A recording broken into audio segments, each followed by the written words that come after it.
Hey, I'm Chiqui Linguine, and today I'm going to talk about the gut, or what is also known as the second brain. Our gut plays a huge role in almost every system in our body. We now know that there's a gut-brain connection, there's a gut-liver connection, there's a gut-skin connection, there's a gut-oral microbiome connection. There's a connection for almost everything from your gut to the rest of your body. This is why whenever I have a client, the first thing that I tackle is their gut issues, because if we were to focus on their gut and improve their gut by just a little bit, all the other ailments get improved naturally on their own. 90% of your serotonin and 50% of your dopamine is found in your gut. This is why anxiety and depression is so dependent on your gut health. Our guts are filled with trillions of bacteria and microbes, and this is what helps break down and absorb the foods that we eat.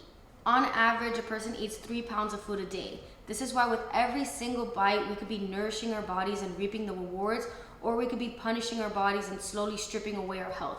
If we're constantly eating sugars, carbohydrates, and processed foods, then the bacteria that digest those foods are going to thrive because we continue to feed it, while the bacteria that digest the vegetables, whole grains, and all the other good foods are gonna languish because you're not feeding them that, so they're slowly gonna starve, they'll die out. This is why plant diversity is key for a happy and healthy gut. We need to be eating a wide range of plant foods like fruits, vegetables, nuts, seeds, legumes, and whole grains. Research says that 30 different foods, plant foods, a week is what we should be striving for. And 30 might sound like a lot, but like I said, it's not just fruits and vegetables. Nuts, seeds, legumes, and whole grains are also included. So if you aim to eat 5 different plant foods a day, you'll hit the 30 by the end of the week easily.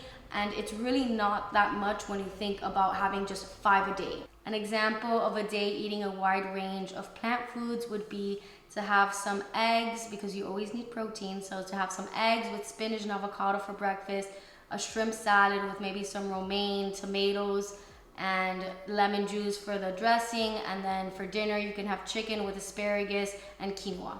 Another easy way to get a wide range of plant foods is to make yourself a big salad at the beginning of the week. If you make your salad with chicken breast and then you have romaine lettuce, tomatoes, onions, peppers, carrots, radishes, you can throw in some cucumbers, and then you can make your dressing with olive oil, lemon juice, fresh rosemary, and basil, and you blend that up. Right there you have 10 vegetables.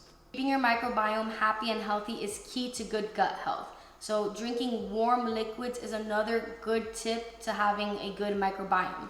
When we drink ice cold water, it kind of shocks our stomach and it slows down our digestive process. So drinking warm liquids like bone broth and ginger tea is very beneficial. Ginger tea is very nourishing for the gut because it promotes efficient digestion. If you struggle with constipation, sipping on ginger tea all day long, especially after your meals, is going to really help you out. And if you're on the opposite spectrum like I am and you have diarrhea, drinking ginger tea is still very good for you. It's not gonna make you have more diarrhea. If anything, it's gonna help you be able to eliminate everything at once rather than having multiple spurts of diarrhea throughout the day. The last tip I have for you today for good gut health is to really focus on your food while you're eating it. So I know I'm not the only one that has been driving and then you kind of like wake up from your zoned out autopilot drive and you're like, I can't believe I've gotten this far. I don't even remember the past 5 minutes. That's kind of what happens to your stomach when you eat and you're not paying attention.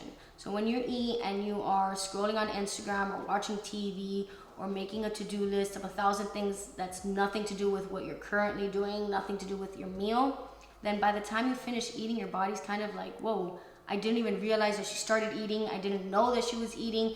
Let's start the digestive process. Everybody, let's go to it. And it starts to rush to digest your food. Rather than had you sat down, taken a deep breath in, focused on what you're eating, and take a bite and really think about the foods, think about the flavors, and let your stomach digest the way it's properly supposed to digest, bite by bite, and work its way up to it. It only takes 2 to 4 days of eating healthy to see a change in your microbiome. So that is great news. It's never too late. Literally by the end of this week, you can be a whole different person if you were to choose to eat right, to eat nutritiously, and to focus on what you're eating right now. So to recap, our gut is our second brain because it controls so many other aspects of our body. So if you're dealing with any type of health issues, focus on your gut, because once you heal your gut, you're gonna see that the things that you were really wanted to fix are just gonna fix itself naturally. If you like this video, please give it a thumbs up and subscribe. I have IBS and PCOS friendly recipes, tips and tricks, grocery hauls, and much more every weekday at 3 p.m.